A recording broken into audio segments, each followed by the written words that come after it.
No, on social media, like social media is the only thing. I know, and so for the record, I don't think I'm going to ever actually doing anything different than being in fitness industry in some way, being online. But knowing that I could is calming.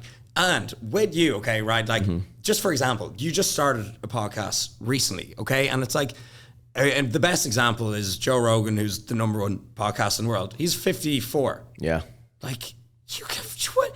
That could be you in 24. Like, you've so much time. Yeah. We've got so much time. And sometimes I can wreck my head thinking like, oh God, I'm in my 30s. We're so young, bro. Comparison is the death of all joy or something. Joy. Yeah. And so Gary Vee even comes out with great YouTube videos. I know it's so cliche about like, if you're 30, you're actually only getting started. And I do feel like that. And buying a house and renovating it, like, made me feel really young. Because in a sense that like, I was like, oh, I'm literally just getting going.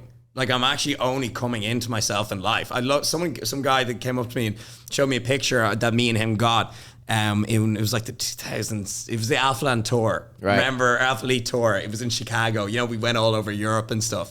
And he showed me a picture of me and him. And first of all, I was like, thank you so much. Like, it's just so nice to meet you again. Right. But then second of all, I looked at my face and I was like a kid. I was like, who the hell would subscribe to this guy? Yeah. He doesn't know what's going on in life. I literally looked like a child. And then, like, you know, I look at ourselves now. We're men. We're only coming into ourselves. Like, we really are only coming into ourselves. So let's say we delete our YouTube videos, deleted Instagram, everything. We could start fresh right now, and you could literally, you're the same as everyone else. You can just get going. Yeah. No, it's interesting that everything leads to kind of the next thing you're supposed to be doing in life. Yeah. And I think when you've been doing something for so long, you just assume that that is the only thing you're going to be doing for the rest of your life. And it's not easy to wrap your head around that something could be after this because you're so laser focused. But I don't think I really do think me and you will be doing. We've been in it so long that like we've withstood the test of time. Like, there's so many people that started when we started that have dropped off completely. Yeah, like 90% of 90%. And so I think we have withstood the test of time. So I do think we'll always be doing something like this, but there will be add-ons. Yeah. You know, like, this is an add-on. Yeah, I think this is going to become huge. I have a gut feeling that this is going to become. If you have a good feeling, then I have a good feeling. I have a gut feeling. I have a good gut feeling. I can tell. No, I think the gut feeling is from the Jameson. Yeah, the Jameson. But it's like, you can always do an add-on. Like, sorry, Max, you just started Sarah Strips, what, 2-3 years ago?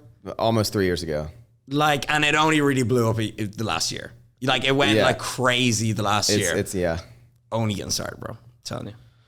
Well, I hope so, man. And, you know, you've evolved from just doing social media to creating, you know, you do a lot of things. You do online personal training, obviously social media content, whether that be information, entertainment, whatever the value you bring to people. And the most recent thing I think we'll kind of like end on is you started a Pancake company, which is super interesting to me because I'm in the consumer packaged goods, the CPG space.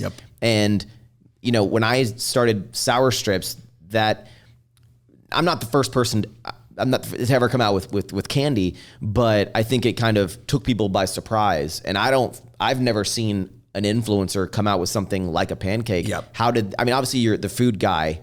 How did you shift into pancakes? So it was a conversation with Christian in London. Again, it was an Alpha Elite trip. We were in this lovely house in Kensington, and we were talking about how he came up with 3D. He drank White Monster energy drinks every video, so his audience liked White Monster energy drinks. People would come up and give them to him at an expo.